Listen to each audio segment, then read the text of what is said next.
How about the latest news in Yankee land?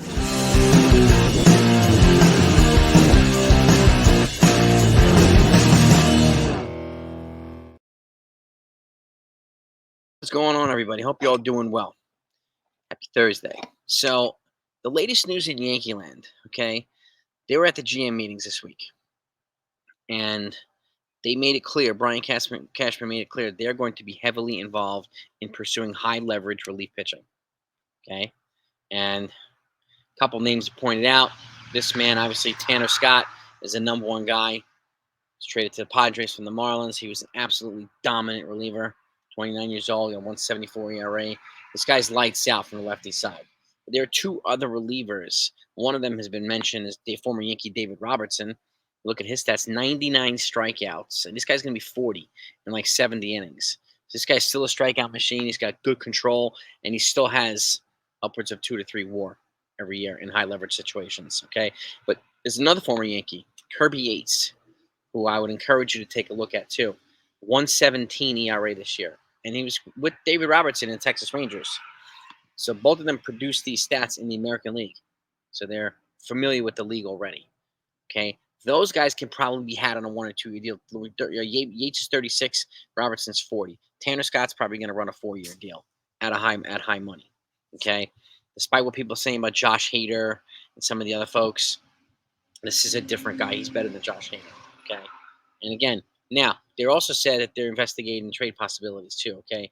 One trade possibility is Cardinals closer Ryan Helsley, okay? He's got a year left on his deal, as does Brewers closer Devin Williams. Both of them are high leverage relievers, okay?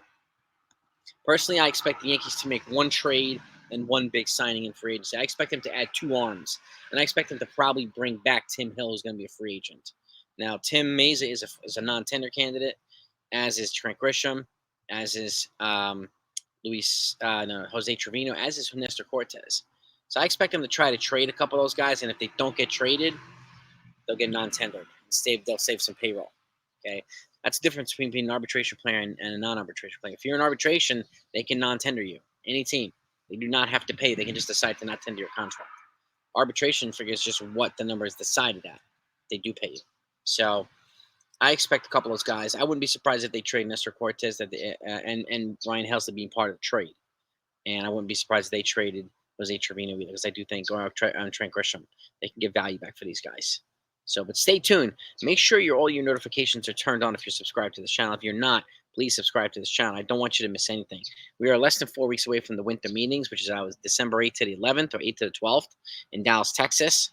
And I'll have somebody out there reporting for me. I'll be live every day during the winter meeting, so stay tuned. I don't want you to miss anything.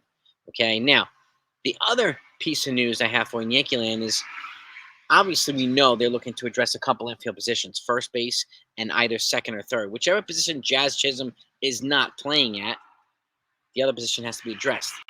If he plays third, they're either going to consider Caleb Durbin, a highly touted prospect, or someone else. Okay? If he plays second, then they're going to consider somebody for third.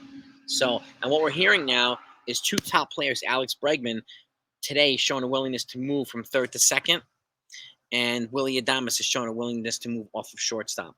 So they're just showing they're showing a willingness to play a second position, which should probably increase the amount of suitors they have. I personally don't think either one of them is going to come here because they're attached to a qualifying offer. Just like Christian Walker, I don't expect him to come here because he's also attached to a qualifying offer. So, but you never know.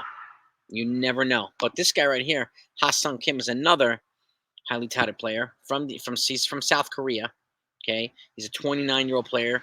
Got about 15 collective WAR in his career. Okay, he's a solid contact guy, but he's also known to run the bases with a reckless abandon. He can steal some bases, and he's a solid defender in the infield. Plus, he plays second, shortstop, and third. So he's got versatility. He can be had for a heck of a lot cheaper than Bregman, heck of a lot cheaper than Adames. So, depending on what the Yankees' priorities are, and again, I'm going to be talking with Ryan from Fireside Yankees on Saturday night as to how they're going to build around Juan Soto if he comes, and how they would build without him if he doesn't. Okay, that's going to be a good discussion we're going to have on Saturday night, what I'm very much looking forward to. But this is the latest intel right now.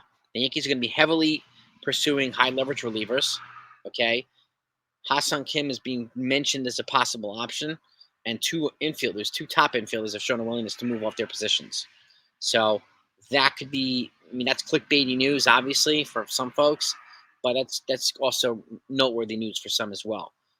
So they're showing a willingness to move for position, which is not insignificant. And the other piece of news I have for you is Roki Sazaki. We're going to find out, according to reports, in the next 2 or 3 days, whether he's actually going to be posted or not. I'm still of the mentality that he's not going to be posted because his team can only max out on $2 million on a posting fee. Whereas if they wait until he's 25, they can get probably 40 or 50 million like Yamamoto has. And he's only pitched more than 100 innings twice in his career. He does not have the track record of longevity like Yamamoto had, or Yu Darvish, or Masahiro Tanaka. So he's not going to get the same type of contract that a starting pitcher would get. So at least I don't think he would. I don't think he should. So, but I know he's a highly touted pitcher from Japan. He throws 102 miles an hour. That's great. And he's apparently, according to reports, he's heavily favored to go to the Dodgers, but who's not heavily favored to go to the Dodgers? So I wouldn't rule it out just yet. But the Yankees have already made it clear that if he becomes posted, they're going to be heavily in on him. And they've got over $6 million in international money because if he does get posted early, he's subject to international free agency, not Major League free agency. So he has to go 3 years of pre-arb, 3 years of arb. And if you can get a guy like that on the cheap, even Murakami for first base on the cheap, you have to consider doing it. Sazaki's 22, if not turned 23. Murakami's 24. And the guy's got 240-plus home runs already in his career at the age of 24. So these guys are legitimate candidates to be considered for the Yankees to bring in. Either way, it's going to be a busy offseason for the Yankees. And every piece of news that comes in, I'll get it to you. And if you haven't seen my short this morning, according to Brian Hoke reporting and Baseball Digest, Luis Hill has won the Rookie of the Year American League. Okay, the Baseball Writers Association of America, they will make their announcements on November 19th. But Brian Hoke reported that he won AL Rookie of the Year today. So congratulations to Luis Hill. Congratulations to the Yankees.